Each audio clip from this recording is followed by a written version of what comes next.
For different vessel types and sizes, what kind of cargo are they carrying?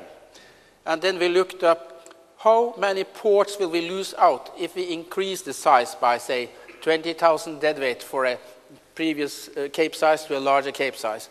And not so many. So some vessels were built for that purpose, and they have been doing quite well.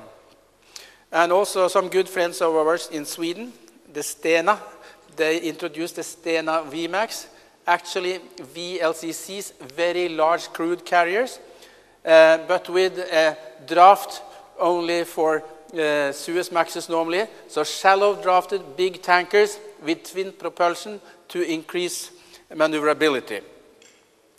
And I think that in many parts of the world, I mentioned yesterday about Indonesia, and also north of Russia, we have shallow waters. So maybe we'll see a lot of shallow drafted vessels with slightly different design from what we have seen before. And when it comes to how to cover the tonnage demand of an individual company, you could either own vessels, buy new or second-hand, long charters, and then short charters, and as I also mentioned yesterday, go and have spot fixtures, and when you have more tonnage than you require, then you could relet in the marketplace.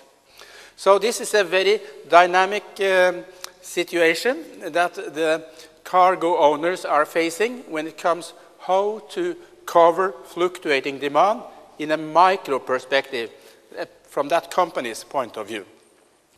And I have referred to that as dynamic positioning.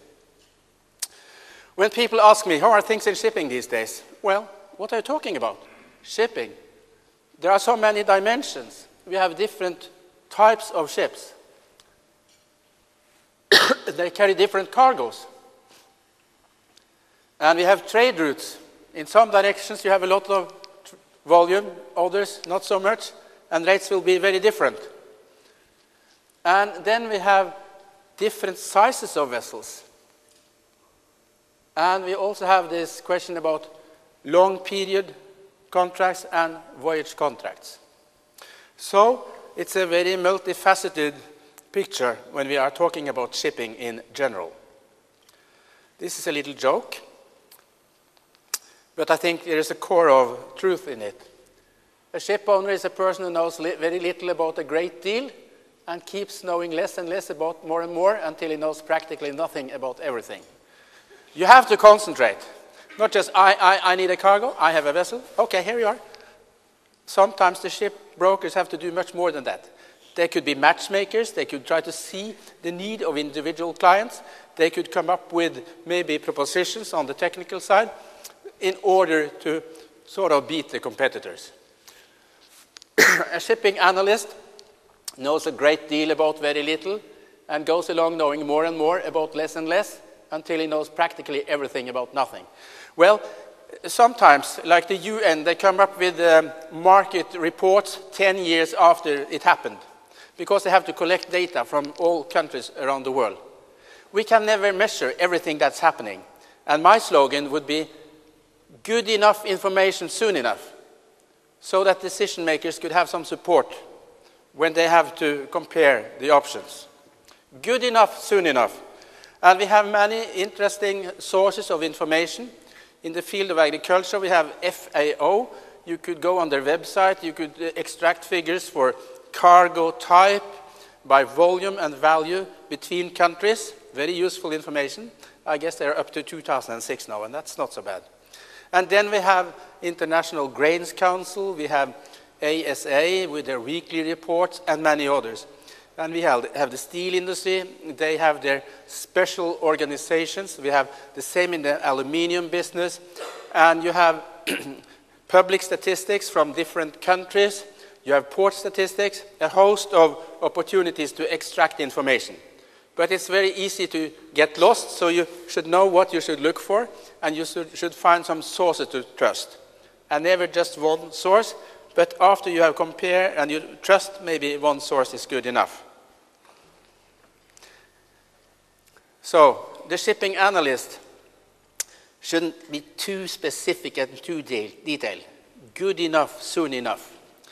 The client, it could be a captain, and he knew some farmers, they had a nice forest, they started to build wooden vessels, and some merchants, they joined in, and this captain, he had been around, he knew about the trade opportunities, sort of a tramping worldwide, but then gradually the world has become much more complex. So the poor client, he gets advice from many sources. So I don't hope he'll end up knowing nothing about anything due to advice he received from brokers and analysts. It's very important to be very critical about the sourcing of information and how to analyze it.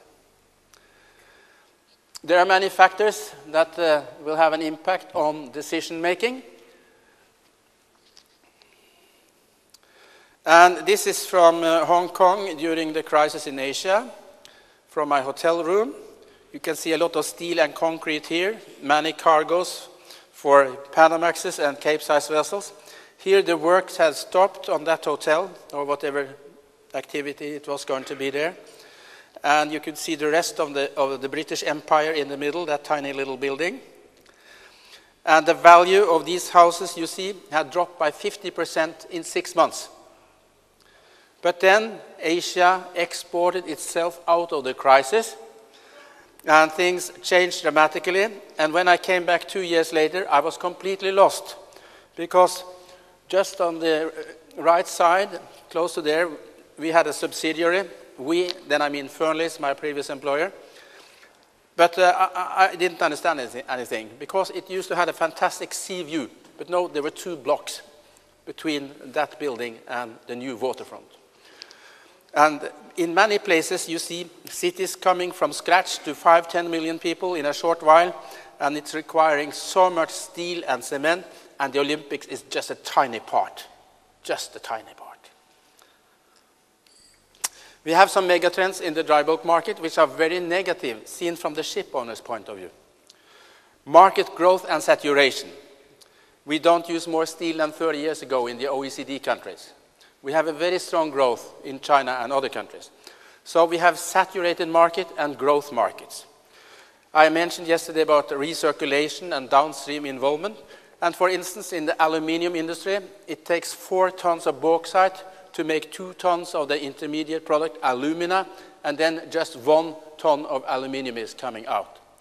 So there was a Norwegian company. We have been very large in the aluminium business because of access to cheap energy from the waterfalls. So then American and French capital come in together with Norwegian interests, developed aluminium industry. And recently it was a question whether one of the Norwegian companies should invest in a company in Trinidad, utilizing local gas as energy and just hauling the raw material just from Venezuela or Brazil, and then the US would be an outlet for the products. And that would require much less tonnage compared to taking the raw material to Norway and exporting back across the Atlantic in the opposite direction. And consolidation, well, fewer and larger actors, and maybe you could see a more rational transportation pattern within such big corporations. Intuitively, well, in a market model, we have 2 sides. We have the trade, we have the volume, we also have the distances. When China is reducing exports of coal, Korea and Japan will have to get it from Indonesia, Australia, maybe from Canada and the US. Strong leverage on the ton miles. So the trading pattern is having a big impact. And then it's also a matter of the performance of the fleet. And that includes the speed. The speed is a function partly of the bunker price. It's a matter of intake. It's a matter of port time and normal operating days. And on top of that, as we've heard very much about, congestion lately. Well, on the supply side, we have the existing fleet, and then we could deduct what is engaged in coasting or as floating storage. Tankers were used to as floating storage very much in connection with the Operation Desert Storm in 1991.